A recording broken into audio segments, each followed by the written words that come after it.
Bienvenidos y bien materializados a esta nueva edición de los Seminarios Internacionales de Fronteras de la Ciencia de Materiales. Hoy tenemos con nosotros a Enrique Otero Huerta, de la Universidad Rey Juan Carlos de Madrid, que nos va a hablar de ejemplos, en concreto 2 ejemplos de diseño para la mejora del comportamiento de acero inoxidable austenítico. Bueno, tenéis ahí la formulación: aluminio, silicio 3, oxígeno, se me ha ido una I mayúscula, a la corrosión con picadura, a la oxidación a temperatura elevada.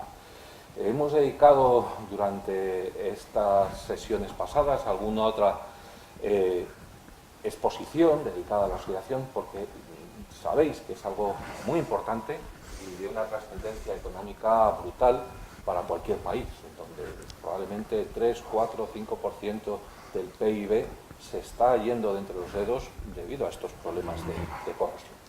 Enrique es doctor en Ciencias Químicas, con premio extraordinario en 1974 por la Universidad Complutense de Madrid. Luego fue catedrático por la Complutense en 1988 y, como debía aburrirse, quiso ser recatedrático por la Universidad Rey Juan Carlos en 1999, en la cual está desde ese momento y de la cual fue rector, y como tal pues sigue siendo rector magnífico, que es un tratamiento que no se pierde. Y honorífico, que me han nombrado rector honorífico, ¿verdad? Todo eso, así que ya habéis conocido a alguien realmente magnífico. Bueno, como investigador ha participado en más de 41 proyectos competitivos financiados por el Ministerio, por la Unión Europea, con fondos FEDER, con la Comunidad de Madrid, y asimismo ha sido muy activo también colaborando con empresas, de los cuales ha tenido pues 26 contratos de investigación. Es autor de más de 135 publicaciones, 96% en el primer cuartil, quiere decir que están en la máxima calidad, casi todo lo que ha hecho, por no decir todo, porque a veces uno publica en otras cosas porque es más adecuado. Y bueno, pues ha dado 4 conferencias plenarias y más de 129 comunicaciones en congresos científicos. Obviamente tiene el máximo de sexenios y de quinquenios, y sobre todo decir que es un gran experto nacional e internacional, como reconoce en corrosión y tecnologías de protección, como reconoce que sea miembro de la Sociedad Alemana de Cooperación Técnica en estas líneas. Bueno, también le han honrado con la medalla del mérito de la Facultad de Ciencias Químicas de la Universidad Complutense y la medalla de oro, la máxima condecoración de su propia universidad, la Universidad Rey Juan Carlos de Madrid. Sus líneas de investigación y trabajo, pues ya las intuís, es la corrosión en aceros inoxidables, materiales compuestos de matriz metálica, aleaciones de magnesio, superradiaciones y recubrimientos protectores. Fijaos que todo está alrededor de ese gran problema, que son las superficies y la corrosión. Yo ya no robo más tiempo, os dejo con él. Muchísimas gracias, Enrique, por dedicarnos este rato y este tiempo, del cual seguro vamos a aprender mucho. Ojalá, ojalá. El tiempo es tuyo. Muchas gracias. Bueno, antes de empezar, deciros que estoy encantado de estar aquí hoy y agradecido, ¿eh? Yo siempre he tenido una vinculación importante con esta escuela. Participé en los antiguos cursos de doctorado, cuando los estudios de doctorado tenían una estructura diferente a la que hay hoy día. He participado en la selección en algunas ocasiones del propio profesorado de esta casa. Es la segunda vez que el profesor José Ignacio Pastor tiene la amabilidad de invitarme a estas charlas dentro de este ciclo de Fronteras de la Ciencia. Y para terminar, pues deciros que muy probablemente, y la verdad es que eso me gusta, pues sea la última charla que yo imparta fuera de mi actividad académica normal durante mi vida en activo, porque yo cumplo ya 70 años, supongo que les sorprende porque es evidente que no los represento, pero cumplo 70 años en junio y en consecuencia ya por más que me resista, pues me van a mandar a la jubilación. Por lo tanto, repito, es muy probable que esta sea la última charla externa que yo imparta. Bueno, vamos a dividirla, como veis en el propio título, en 2 aspectos que, en definitiva, son parte de lo mismo, ¿no? O sea que esto estuvo financiado por la Unión Europea, se hicieron cosas con aceros duples, se hicieron cosas con aceros inoxidables de bajo contenido en níquel, y una de las partes pues fue el tratar de mejorar el comportamiento del acero inoxidable más convencional, más habitual, que es el austenítico IC 304. Habréis visto en la anterior proyección que hay un error, ahí habla IC sub 3 o 4, es el IC 304, que es el 18.8 convencional, ¿no?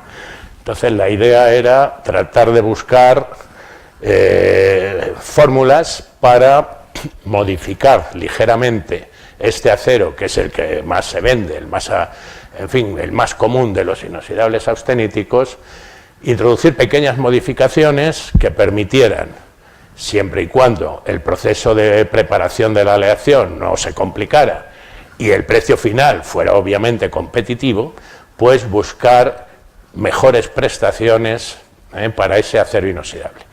Tanto en uno de los problemas clave de los inoxidables, y en particular de los inoxidables austeníticos, que es su comportamiento a corrosión por picadura, fundamentalmente en presencia de cloruros, y las limitaciones que tienen estos inoxidables austeníticos en cuanto a temperatura máxima de operación con solvencia.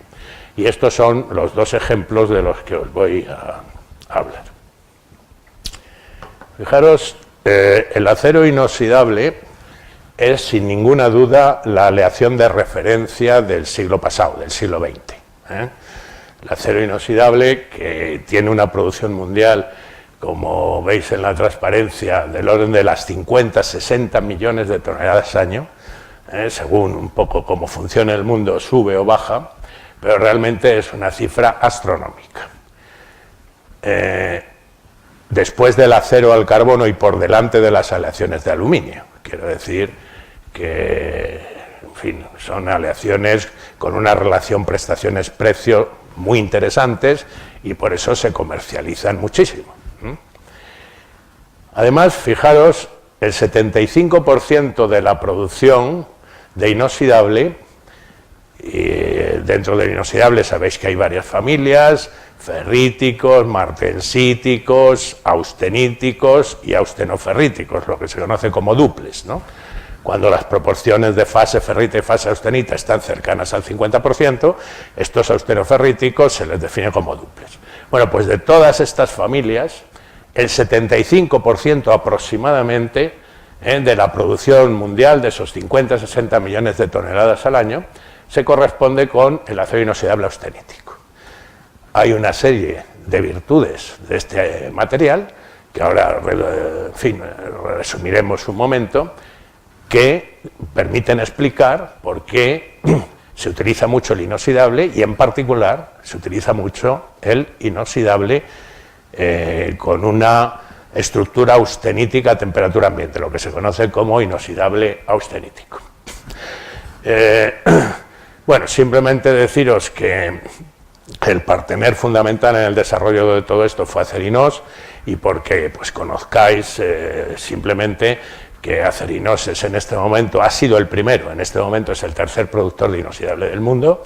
El capital mayoritario es español, aunque hay participación de capital japonés, etcétera, y para producir y comercializar y situarse en el tercer nivel de producción de todo el mundo, pues significa que tiene una extensión a nivel universal. Sus fábricas, pues como veis ahí, está en España, tiene una fábrica en Estados Unidos, tiene una fábrica en el continente africano, concretamente en Sudáfrica, y está a punto de inaugurar una fábrica también en Asia, en Malasia.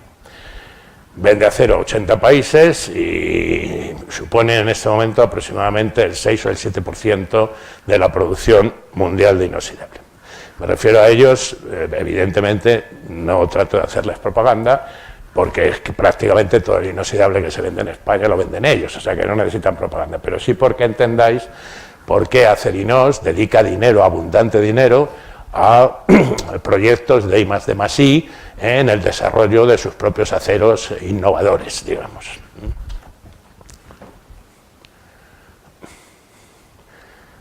Bueno, me pedían los organizadores que hiciera una pequeña introducción, que voy a cortar todo lo posible, pero como las personas que vienen a este tipo de charlas suelen tener una formación heterogénea en distintos campos de la ciencia y la tecnología, pues bueno, una pequeña introducción para centrar. Un acero inoxidable es un acero y por tanto es una aleación hierro-carbono, pero además es inoxidable y lo que le concede la condición de inoxidable es que incorpore un contenido en cromo por encima de aproximadamente el 11-12%, porque el cromo es un elemento pasivable, es un elemento capaz en determinados ambientes, no en todos, de formar una capa pasiva estable, fundamentalmente de óxido de cromo, Cr2O3, son capas compactas, muy adherentes, prácticamente libres de porosidad, que casi aíslan al material metálico del medio agresivo y que les conceden propiedades muy interesantes desde el punto de vista del comportamiento a la corrosión, ¿no? Estos aceros como aleación hierro-carbono-cromo inoxidables toman el apellido de inoxidables austeníticos cuando incorporan níquel en su composición.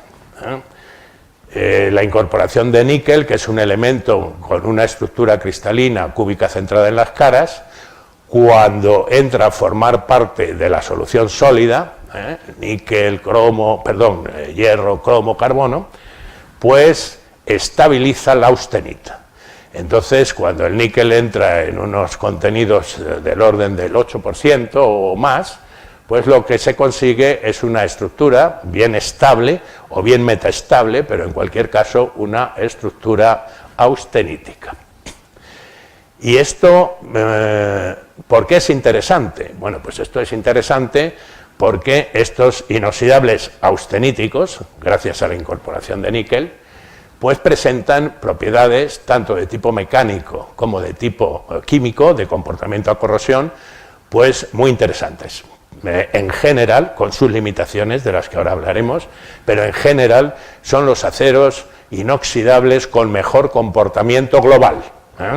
Por eso es habitual incorporar níquel a la aleación hierro-cromo y por eso el 75% de la producción se dedica a fabricar estos inoxidables que llevan níquel y que se definen como austeníticos.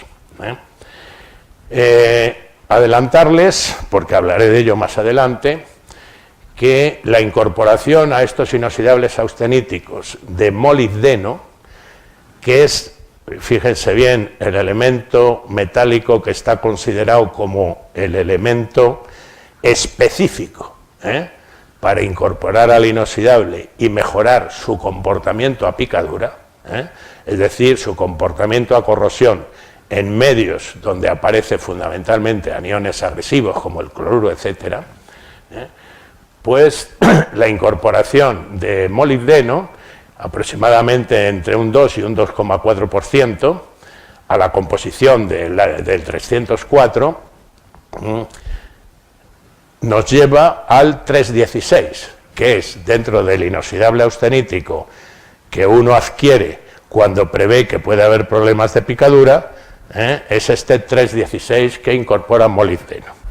Y que además, fíjense, la incorporación de molibdeno obliga a aumentar el contenido de níquel, que pasa del 8% aproximadamente en masa para el 304, pues repito, la incorporación de este elemento específico en la lucha contra la corrosión por picadura obliga a aumentar el contenido de níquel 3 puntos, hasta el 11%, puesto que el molibdeno es un elemento que estabiliza la fase ferrítica, la ferrita, y por lo tanto, si queremos mantener estructura austenítica a temperatura ambiente, debemos subir el contenido de níquel. Bueno, esto es un problema importante, porque fíjense que el níquel, que es el que concede la estructura austenítica, como les digo, al inoxidable, es un elemento estratégico. De tal manera que el níquel es un elemento caro y fundamentalmente el níquel es un elemento de precio muy fluctuante. De tal manera que según el nivel de belicismo, fundamentalmente, que haya en el mundo, el precio del níquel se puede disparar, puede bajar, es muy fluctuante. Hasta tal punto que en este momento y desde hace ya años, el valor en el mercado del precio del níquel determina el valor del precio del inoxidable austenítico, porque todo lo demás se mantiene más o menos estable. Por tanto, para ir al 316, que requiere la incorporación de, como ven ustedes, de molibdeno por una parte, que es un elemento también caro, pero fundamentalmente la necesidad de aumentar el contenido en níquel hasta el 11%, encarece apreciablemente el valor del inoxidable 316, IC 316, respecto al 304. Bueno, nosotros lo que intentamos hacer, y lo que yo les voy a contar, consiste en tratar de modificar este IC 304 ligeramente en su composición, con el fin de que sin aumentar su precio y por tanto manteniéndolo competitivo, pueda llegar a tener un comportamiento a picadura similar al 316 y obviamente con un precio muy inferior, puesto que lleva menos níquel y no incorpora molibdeno. Ese es el objetivo. Bueno, miren ustedes, dentro del mundo de los inoxidables, como les he dicho, hay varias familias. Si nos centramos en los austeníticos, que es lo que en este momento nos interesa, en un diagrama en cuanto a composición níquel-cromo, pues fíjense que estos austeníticos van desde composiciones en níquel del orden del 8-10% hasta el 20%, aproximadamente. Y en composiciones en cromo pues van desde aproximadamente el 12, como les decía, 10-12%, hasta el 25%. Pero en esta escala de arriba, es decir, estos aceros que se conocen como los 25-20, 25 cromo, 20 níquel, y que en el mercado normalmente se habla de ellos como aceros refractarios, más que aceros inoxidables austeníticos, aunque tienen estructura austenítica, pero se utilizan fundamentalmente para alta temperatura, estos aceros inoxidables austeníticos con una composición alrededor del 25-20 son muy caros porque llevan 25 de cromo y un 20% de níquel. Por tanto, su empleo en aplicaciones en elementos de caldeo, parte de la industria de transformación de energía, etcétera, son aceros muy caros. Entonces, en la segunda parte de la charla, lo que intentamos es conseguir en el 304, en ese 18.8 que les he dicho convencional, también con algún truquito, pues conseguir subir la temperatura a la cual el acero puede operar con solvencia y hacerlo para acercarnos al comportamiento de un 25-20, de un refractario. Por supuesto, con un precio mucho más competitivo. Estas son, digamos, las dos partes de esta charla. ¿Y por qué nos vamos a centrar y nos centramos en los proyectos estos que desarrollamos en los austeníticos? Pues miren ustedes, porque desde el punto de vista mecánico, de comportamiento mecánico, dos o tres datos. Ahí tienen ustedes las curvas tensión-deformación, pues para los...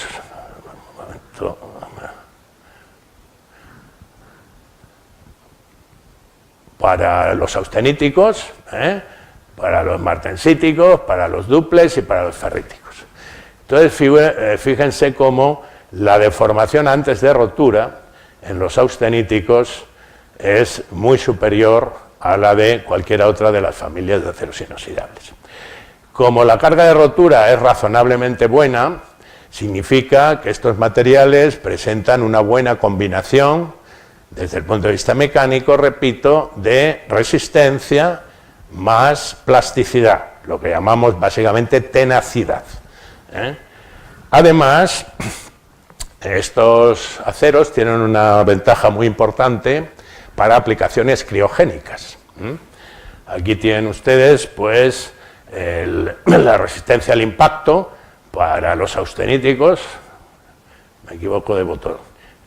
Fíjense que está siempre por encima, para temperaturas bajo cero, temperaturas criogénicas, muy por encima, por debajo ya de los 50, 60, 70 grados bajo cero, muy por encima, digo, de los duples, de los ferríticos y de los martensíticos.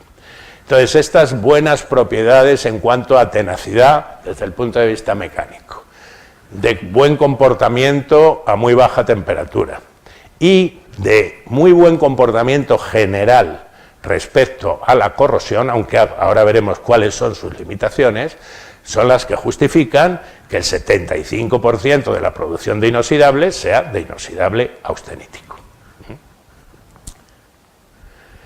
Bueno, el acero inoxidable, que como ustedes saben perfectamente, pero a veces conviene recordarlo, de inoxidable solo tiene el nombre, evidentemente sufre corrosión, en contacto con la atmósfera, que una gran producción del inoxidable aparece en contacto con la atmósfera, y gracias a la generación de esa capa pasiva de óxido de cromo, las velocidades de corrosión son prácticamente despreciables, pero tiene algunas limitaciones clarísimas. ¿Cuáles son desde el punto de vista de la corrosión? Ya hemos visto su comportamiento mecánico. ¿Qué pasa con el comportamiento de corrosión? Pues miren ustedes, las grandes limitaciones de los inoxidables en general y de los austeníticos en particular es su mal comportamiento frente a fenómenos de corrosión localizada. Estoy hablando de crevice, de corrosión en resquicio, de corrosión por picadura, de corrosión intergranular y, como consecuencia de alguna de estos malos comportamientos, de mal comportamiento frente a la corrosión bajo tensión, estrés, corrosión, cracking, en elementos estructurales cuando aparece anión agresivo, es decir, cuando aparece en contacto con el material, fundamentalmente cloruro, ¿no? ¿Por qué? Pues porque la grieta de corrosión bajo tensión, en la mayoría de los casos, yo diría que por encima del 90% de los casos, nuclea esa grieta en una picadura. Y por lo tanto, si el material se comporta mal frente a fenómenos de corrosión por picadura, pues la derivada primera es que se comportará mal frente a fenómenos de corrosión bajo tensión. Por lo tanto, mejorar el comportamiento a picadura es una clave muy importante en el inoxidable. No evitaríamos el crevice, porque el crevice en el resquicio, el problema es que hay poco oxígeno y no se genera la capa pasiva, pero sí podríamos reducir el riesgo de corrosión por picadura. Con la propuesta que hacemos en este proyecto o en estos proyectos, mejoraría también, como vamos a ver, el comportamiento a corrosión intergranular, y al mejorar el comportamiento a picadura, mejoraría también el comportamiento frente a fenómenos de corrosión bajo tensión. Bueno, vamos a entrar entonces en el comportamiento a picadura. Nos olvidamos de momento, que lo veremos al final de la charla, cómo mejorar el comportamiento a alta temperatura. ¿De acuerdo? Fíjense ustedes, para establecer la comparación entre distintos materiales y en particular distintos aceros inoxidables respecto al comportamiento a picadura, se utiliza tecnológicamente lo que se conoce como el Pitting Resistance Equivalent, que es el PRE. El PRE. ¿Cómo se expresa el PRE? Pues se expresa, como ven ustedes, a partir del porcentaje en cromo que tiene el inoxidable, del porcentaje en molibdeno, que como les he dicho es elemento específico para mejorar el comportamiento a picadura. El molibdeno ya, fíjense que lleva un coeficiente de 3,3, es decir, que el efecto sobre el comportamiento a picadura del molibdeno es 3,3 veces mayor que el del propio cromo. Y, por último, el porcentaje en nitrógeno del acero inoxidable. El coeficiente para el caso del nitrógeno es, como ven, muy elevado. Es verdad también, como ahora veremos, que el nitrógeno entra en cantidades muy pequeñas porque la solubilidad del nitrógeno en la estructura austenítica es muy baja, pero en cualquier caso el coeficiente es muy alto. Por eso, en el desarrollo de los aceros inoxidables de última generación, aparece ya hace 15 o 20 años lo que es la tecnología del nitrógeno, que no la tienen todos los países, pero sí la mayoría de los países grandes productores de inoxidable, para poder incorporar más nitrógeno del que habitualmente aparece en un inoxidable cuando no se actúa sobre el nitrógeno. Se observa, por tanto, una acción sinérgica entre cromo, molibdeno y nitrógeno. Pero fíjense, el cromo, si se trata de un acero inoxidable, siempre está presente. Inoxidable es una acción hierro-cromo con más del 10 o el 12 de cromo, o sea que siempre está presente. Por lo tanto, los elementos clave son, como ven ustedes, el molibdeno y, fundamentalmente, como les digo, el nitrógeno. Bueno, pues en esta forma de entender, de ver y de poder comparar distintos inoxidables en cuanto a su comportamiento a picadura, entendíamos nosotros que faltaba una variable que pensábamos que era muy importante y que de hecho lo es, y los resultados experimentales pues se lo van a demostrar a ustedes, que es el azufre, el contenido en azufre del inoxidable. Bien, entonces entramos en... Bueno, antes decirles que la incorporación del nitrógeno, como les decía, mejora el comportamiento a picadura, lo hemos visto en el valor del PRE, influye. Tiene la ventaja también la entrada del nitrógeno de estabilizar la austenita, es un elemento estabilizador de la austenita, y entonces la entrada de nitrógeno puede permitir reducir algo el contenido en níquel, que es, como les he comentado, el que determina el precio final del inoxidable. El nitrógeno, además, entra intersticialmente en la solución sólida cúbica centrada en las caras, ¿no? O sea que el nitrógeno, igual que el carbono, entra en los intersticios de la red. El átomo de nitrógeno, como también el de carbono, es mayor del tamaño del intersticio. Entonces, cuando el átomo de nitrógeno entra en la red intersticialmente, deforma la red cristalina en su vecindad, y esa deformación de la red cristalina dificulta el movimiento de dislocaciones, con lo cual la entrada de nitrógeno mejora la resistencia del acero inoxidable austenítico. O sea que, como ven ustedes, hay bastantes cosas interesantes en la incorporación de nitrógeno, y repito, esa es la razón por la que todos los inoxidables de última generación incorporen nitrógeno. Pero además, fíjense que la entrada de nitrógeno permite reducir el contenido en carbono del inoxidable, pensando en el comportamiento mecánico, ¿de acuerdo? Generado, repito, por la deformación de la red, por la entrada intersticial de carbono, que puede ser sustituido por nitrógeno.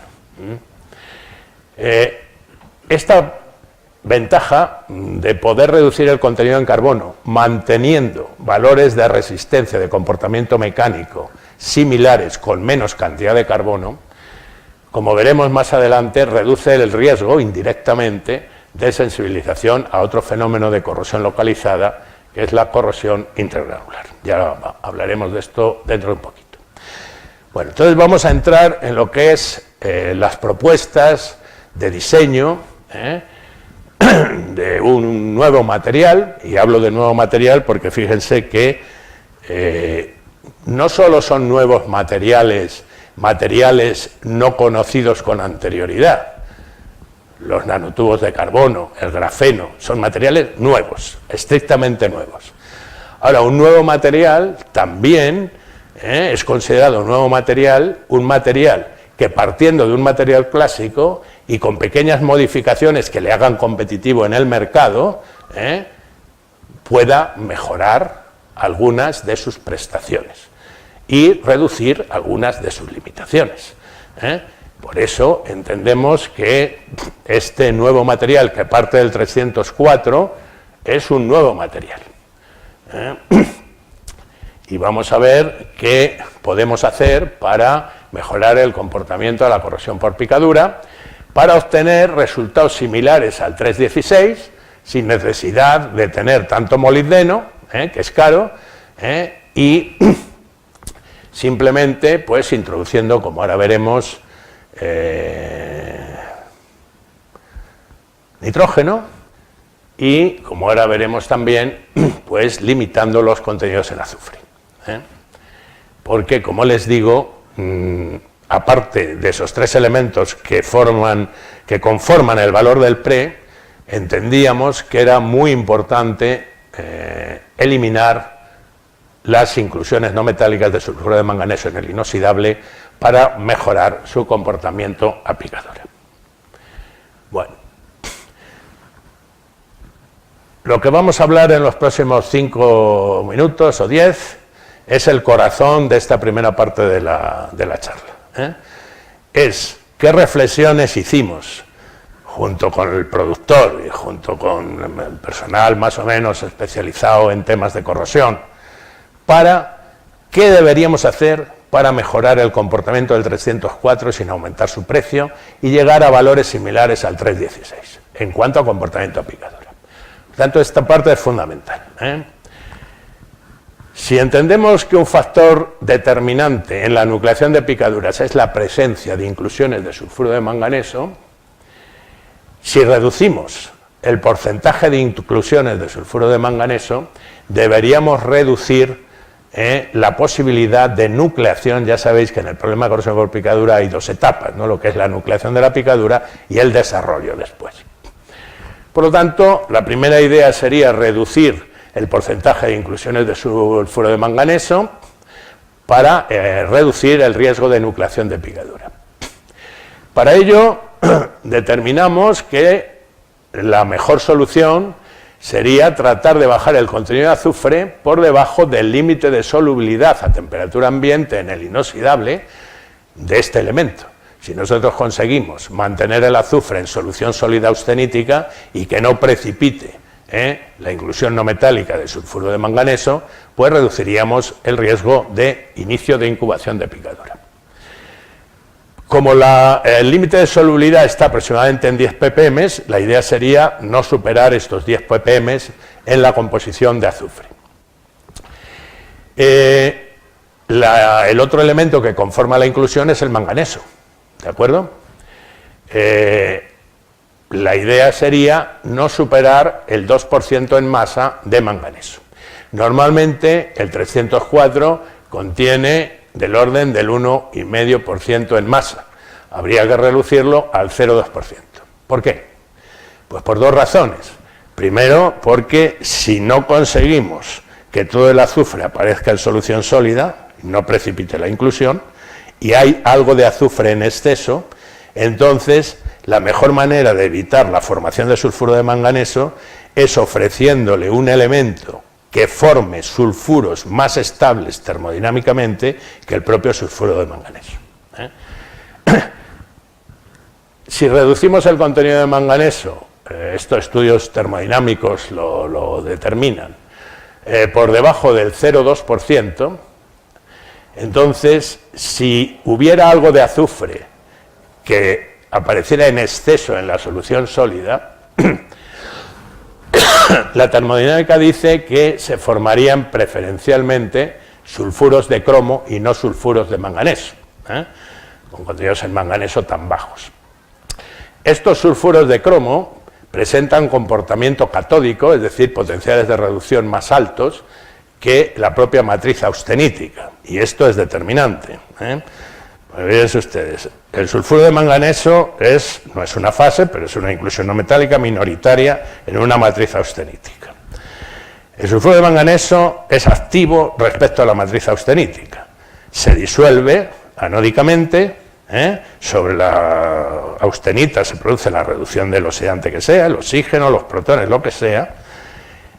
La disolución se disuelve y forma la cavidad inicial, que es lo que llamamos nucleación de la picadura. Luego, dentro de esa cavidad inicial, se desarrollan reacciones químicas, electroquímicas, que permiten que la picadura progrese.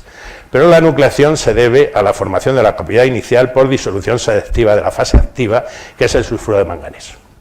Ahora bien, si lo que precipita, porque aparece un pequeño exceso de azufre, es sulfuro de cromo, entonces el sulfuro de cromo no es activo respecto a la matriz austenítica, sino que actúa catódicamente respecto a la matriz austenítica.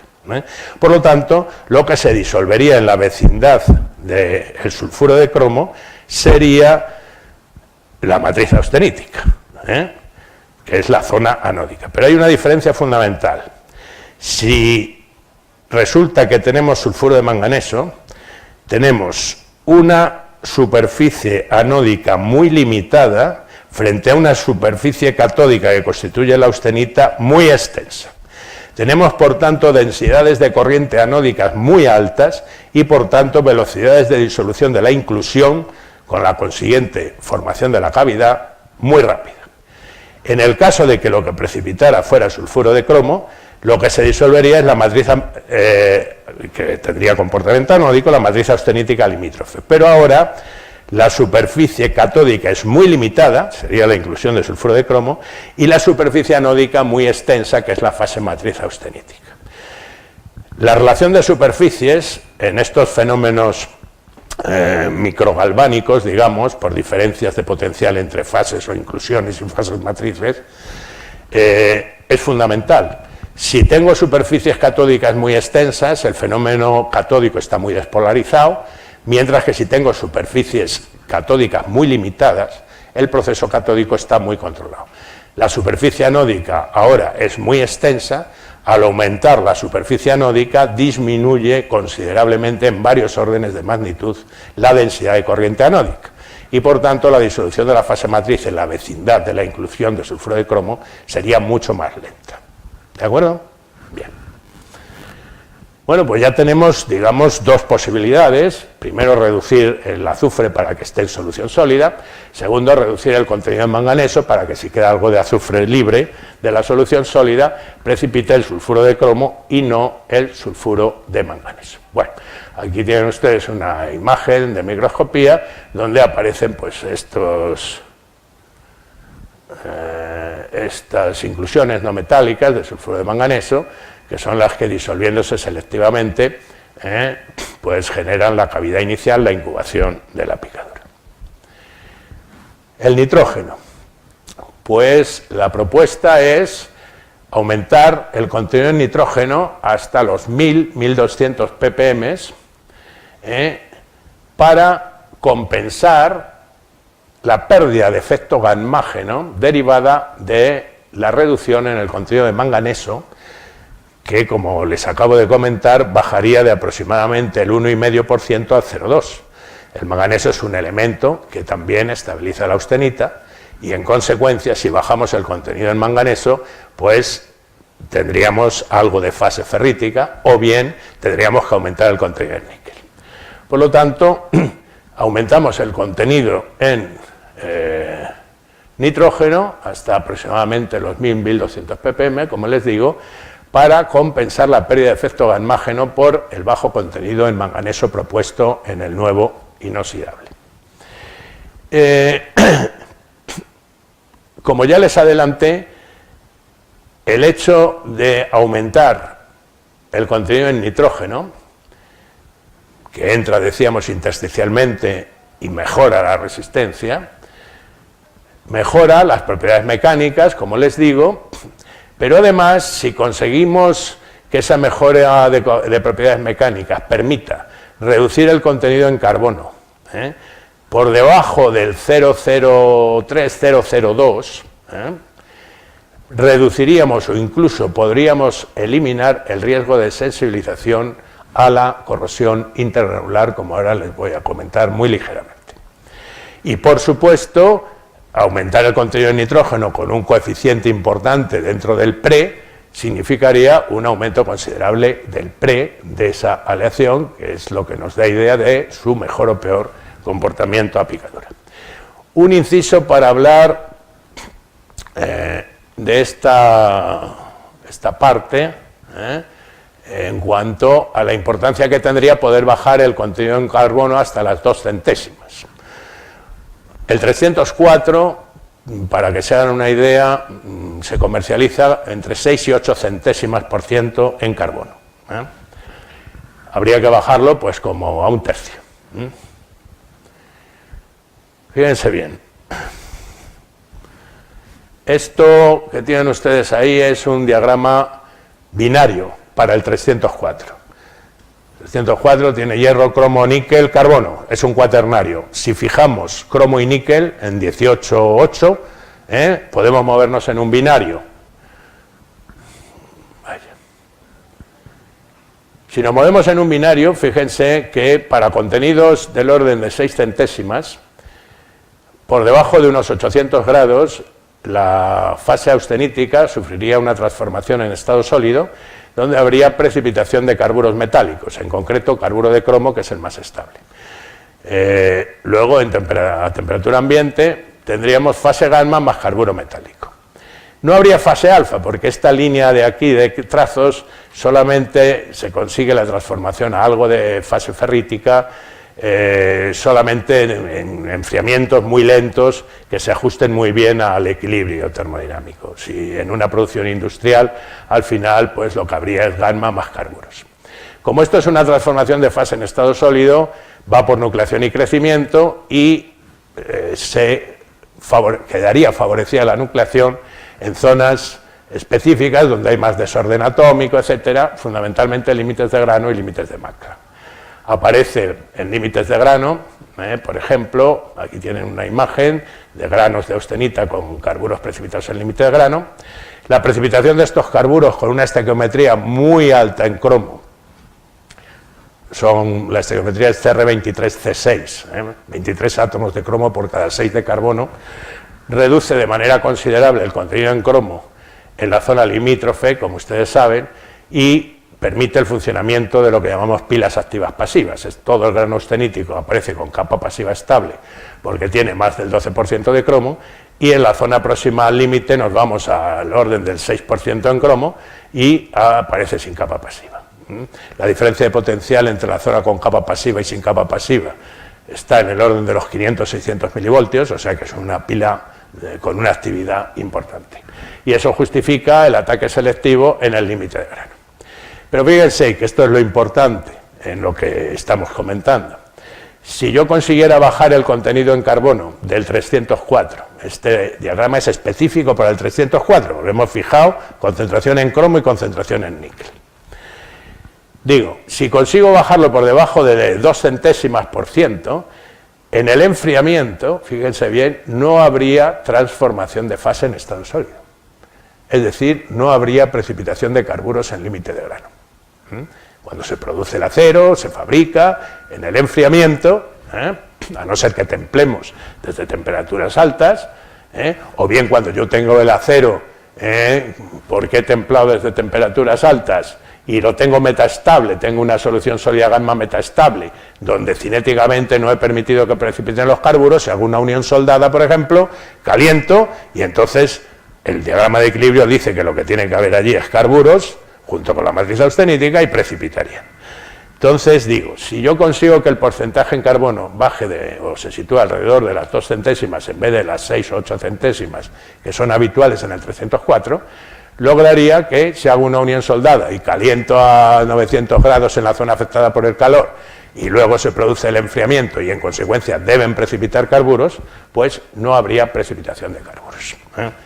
Eso significa que la incorporación de nitrógeno permite trabajar con concentraciones 3 veces más bajas en carbono, lo cual indirectamente rebajaría el riesgo de aparición de corrosión intergranular. Con respecto al molibdeno, miren ustedes, el acero inoxidable se produce en horno eléctrico y a partir de chatarra en un 90 y tantos %. Por eso se dice que el inoxidable es un material reciclable, ¿no? Porque básicamente todo el inoxidable, o prácticamente todo, se produce a partir de chatarra de inoxidable. Y en la chatarra de inoxidable, donde participan no solo los austeníticos, los ferríticos, etcétera, el contenido promedio aproximadamente en molibdeno de esas chatarras, porque claro, también entra 316 y otros muchos aceros, los duples, por ejemplo, que llevan siempre molibdeno, etcétera, el contenido en molibdeno de las chatarras está aproximadamente en el 0,2-0,4% en masa. De tal manera que si vamos a contenidos de molibdeno, no del 2,4 que tiene el 3,16, sino contenidos de este orden, serían los contenidos que contiene la chatarra y por tanto no habría coste adicional en cuanto a la incorporación de molibdeno. Por tanto, resumiendo, bajar el contenido en azufre por debajo del límite de solubilidad, bajar el contenido en manganeso por debajo de 0,2, aumentar el contenido de nitrógeno a 1000-1200 ppm para estabilizar la austenita por un lado y por otro lado para poder bajar el contenido en carbono de manera determinante y reducir el riesgo de sensibilización. Con todas estas premisas, pues se lograron los siguientes resultados. Vamos a ver. Ahí tienen ustedes la relación entre el contenido en azufre, como les decía, algo que no se había considerado con la importancia que entendemos que debía haberse considerado y que no aparece como un factor del PRE, contenidos en azufre frente al potencial de picadura. Fíjense cómo para contenidos del orden de 0,009 más o menos, hasta 0,043 aproximadamente en todo este tramo, estamos representando el valor del potencial de picadura con respecto al porcentaje en azufre. Un inciso, ya saben ustedes, si no se lo cuento yo, el potencial de picadura es determinante porque solo la picadura progresará, se puede nuclear, pero no progresará, si el potencial de operación de la aleación dentro de la cavidad, lo que llamamos potencial de corrosión, no supera un potencial umbral que llamamos potencial de picadura. O sea que si el potencial de operación está por debajo del de picadura, la picadura no progresa. ¿De acuerdo? Por lo tanto, cuanto más alto sea el potencial de picadura, más difícil es que dentro de la cavidad se dé un potencial de operación por encima del de picadura. Nos interesan, por tanto, potenciales de picadura elevados. Entonces, les decía que, fíjense que entre aproximadamente, como les digo, 0,009 y 0,043, como ahora veremos, se produce una reducción considerable del potencial de picadura. A medida que aumenta el contenido en azufre. En definitiva, aportamos a la bibliografía pues una ecuación que nos permite determinar el valor del potencial de rotura o potencial de picadura en función del contenido en azufre. Como ven, pues entre estos contenidos de los que yo les hablaba, el potencial de picadura disminuye al aumentar el contenido en azufre. Si disminuye quiere decir que el comportamiento de corrosión por picadura será peor, porque será más fácil que el potencial de corrosión supere el de picadura. Por encima de estos 0,043, como ven ustedes, pues prácticamente ya el efecto del contenido en azufre no es relevante, no se mejora de manera clara. Esta curva es prácticamente asintótica a partir de esa cifra que les digo, 0,043, 0,05, porque a partir de ese contenido de azufre el efecto del azufre sobre el comportamiento de picadura ya no es tan importante. Aquí manda más pues el efecto de mejora del potencial de picadura por parte de los otros elementos del PRE, el molibdeno, el nitrógeno, etcétera. Y en concreto, fíjense que para contenidos en la parte de aquí de la curva, pues para el 0,009, por ejemplo, nos vamos a valores de potencial de picadura del orden de los 615 milivoltios. Este valor de potencial de picadura es superior al del 3,16. No solo lo iguala, sino que es superior al del 3,16. Y se ha aportado también a la bibliografía, y entendemos que es una ecuación de gran relevancia tecnológica, que permite determinar el valor del potencial de picadura en función del contenido en azufre, variable que nunca se había incluido en la valoración del comportamiento a picadura, y en función del pre, que incluye, como saben ustedes ya, pues la incorporación, el cromo que lleve el acero, la cantidad de molibdeno y la cantidad de nitrógeno. Y directamente, pues en esta ecuación se aprecia cómo no solo cromo, molibdeno y nitrógeno participan en el comportamiento a picadura, sino que es fundamental para determinados contenidos la cantidad de azufre. De acuerdo con esto, pues la composición propuesta sería carbono 2 centésimas para evitar indirectamente fenómenos de corrosión intergranular, de sensibilización. El cromo se mantiene, el níquel se mantiene, el molibdeno pasaría de 2.4 del 3,16 a mucho menos, y además el que se corresponde con la composición de las chatarras. El nitrógeno pasaría a los 1200 ppm en lugar de los 500 aproximadamente que contiene un acero inoxidable al que no se ha actuado sobre el nitrógeno, sino que simplemente lo que se disuelve sobre el proceso de preparación. El manganeso, que bajaría del 1,5 aproximadamente al 0,2, y el azufre, como les digo, del orden de los 10 ppm, que es el límite de solubilidad para el azufre. Bien, vamos a hablar muy rápidamente, porque estamos mal de tiempo, de la segunda parte. Lo voy a hacer con más rapidez que esta primera. Yo creo que esta primera, además, es más interesante, fundamentalmente desde el punto de vista científico. Esta segunda parte es más empírica, ¿de acuerdo? Bueno, vamos a ver cómo podemos, mediante tratamiento con lantano sobre el inoxidable en el que estamos trabajando, el 304, mejorar su comportamiento a la oxidación a alta temperatura. El acero que hemos utilizado es un 304 convencional, ya usted, manganeso pues muy mayor que el que hemos propuesto, como ven, el carbono 6 centésimas, etc.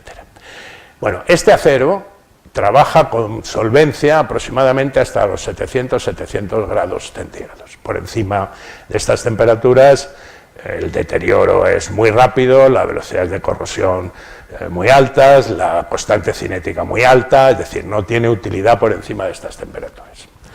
Un acero refractario, ese famoso 2520, caro, con mucho cromo, mucho níquel, puede llegar aproximadamente hasta los 900 grados con solvencia.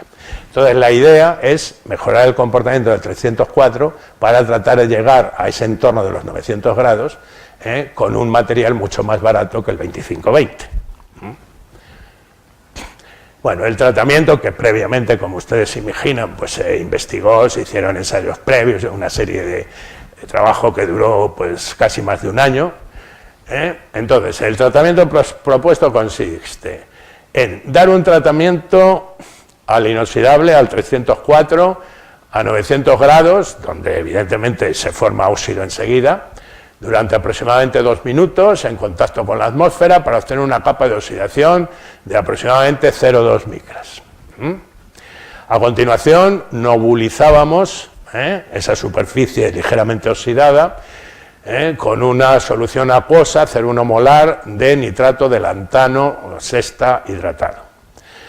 Y a continuación proporcionábamos 2 horas más de tratamiento térmico, también a 900 grados. Con eso obteníamos los mejores resultados, como ahora verán, y por lo tanto ese es el tratamiento propuesto. Inicialmente se obtienen cristales octaédricos, como ven ustedes ahí, constituidos básicamente por espinelas de cromo y manganeso, el cromo actuando con valencia 3, el manganeso con valencia 2, en la superficie, y óxido de cromo debajo de la capa de estas espinelas.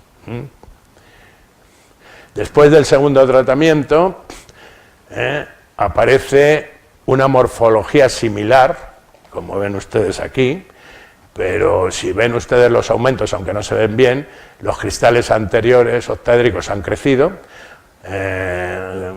desde aproximadamente 0,5 a 1 micra de promedio, y empieza a aparecer, y esta es la parte más interesante, pues esta otra morfología de nuevos productos de corrosión. Aquí tienen ustedes una imagen de electrones retrodispersados donde se observa pues esta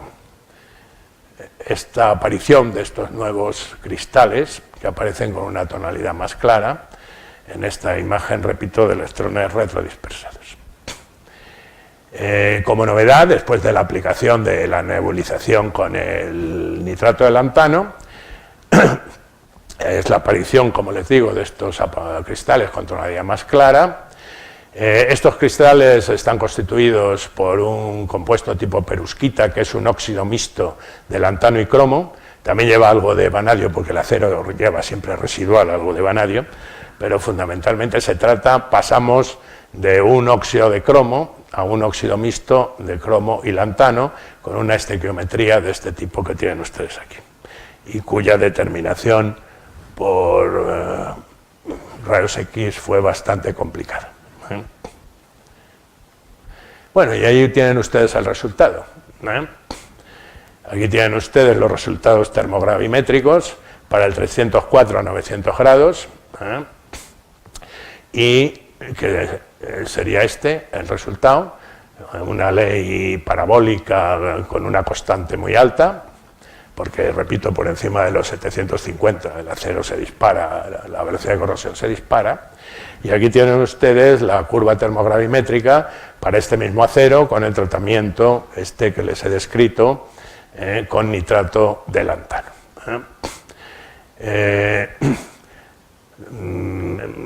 Ahora, después, cuando está ya en operación, pues los productos oxidados que contienen el lantano quedan formando una capa sándwich entre los productos oxidados ricos en cromo, obteniéndose constantes de 900 grados muy inferiores a las correspondientes al 304 sin tratamiento con lantano a estos 900 grados. Aquí ven ustedes, los resultados son muy significativos. Bueno, la justificación de estos resultados, ¿por qué conseguimos mejorar significativamente el comportamiento a corrosión a alta temperatura? Pues esto no está claro. Lo que sí es obvio es que la reacción entre el óxido de lantano y el óxido de cromo forma óxidos mixtos que presentan pues, un carácter especialmente protector, y la presencia de estos óxidos mixtos induce pues, un crecimiento más lento y ordenado de la capa típica de óxido de cromo a través de un mecanismo que no conocemos en profundidad, pero que evita, al menos en gran medida, la formación de cascarilla. Esto era un proyecto tecnológico y evidentemente no tenía sentido profundizar en qué papel juega o cómo juega el papel estos óxidos mixtos de cromo y lantano. Pero si quieren, para terminar esta charla, mi opinión personal, yo creo que se trata simplemente de lo siguiente. Yo creo que el óxido de cromo es un óxido tipo P. El crecimiento de la película requiere conductividad iónica, aparte de conductividad electrónica. Cuanto más rápido crece la película, mayor es la velocidad de corrosión, porque crece a partir del propio material. Entonces, mi opinión es que la incorporación de lantano al óxido de cromo reduce el número de vacantes catiónicas. Ese es un tema de física de estado sólido que evidentemente habría que profundizar y no era el momento en ese proyecto ni tenía sentido, ¿no? Pero yo creo simplemente que la formación del óxido mixto reduce el número de vacantes catiónicas en el óxido de cromo, reduce por tanto la conductividad iónica y reduce significativamente la velocidad de transporte por difusión del catión desde la interfase metal-óxido y el anión oxígeno desde la interfase óxido-atmósfera para juntarse y formar nuevas moléculas de óxido. Esa dificultad en la difusión por vacantes catiónicas de los iones es lo que reduce la velocidad de crecimiento de la película y por tanto el descascarillado. Pero esto es pura, en fin, especulación, pero es lo que yo creo. Nada más, gracias.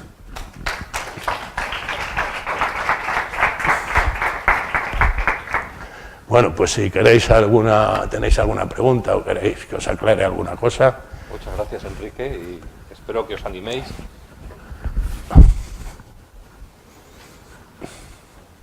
No hay voluntarios para hablar.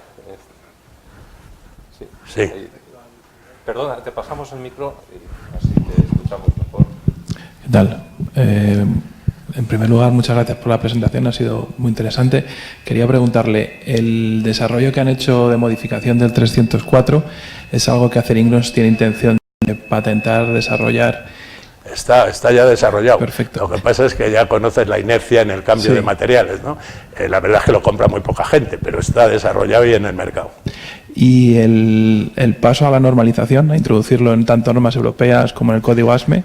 Supongo que se ha hecho, porque bueno, pero eso quiero decir que los centros de investigación que hemos participado en eso, pues francamente no sé cómo está ese proceso, porque eso todo lo lleva Acerinox, que es junto con dinero europeo el que ha financiado esto, ¿no? No te lo puedo decir. Vamos, si hablas con Acerinox supongo que te lo dirán. Muchas gracias. A ti, gracias.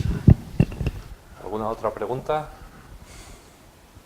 ¿No? Bueno, ya habéis visto que es un tema extraordinariamente interesante y los aceros inoxidables están presentes en todo lo que hacemos, en toda nuestra rutina diaria y en el trabajo, yo creo que casi de cualquier ingeniero. Así que es realmente importante. Siento haberte cambiado el título de no te preocupes. No, pero es que ha sido en el último momento, digo, estaba mal. Y esto es una lección que hay que aprender. Las cosas no se cambian en el último momento porque uno no lee el contexto y termina metiendo la pata, como ha sido mi caso. Pues, Enrique, agradecerte de nuevo darnos esta charla, que en fin, llevamos unas cuantas de grandes científicos y grandes personas que nos vais dejando por razones de edad. Hace una semana estuvo Vicente Sánchez Gálvez, Manuel Morcillo estuvo hace 3 semanas, y simplemente no solamente agradecer la charla, sino agradecer todo el legado que nos dejas de trabajo, de esfuerzo, de formación de estudiantes y de ejemplo de cómo hacer muchas cosas. Bueno, pues muchas gracias, te lo agradezco mucho. Gracias.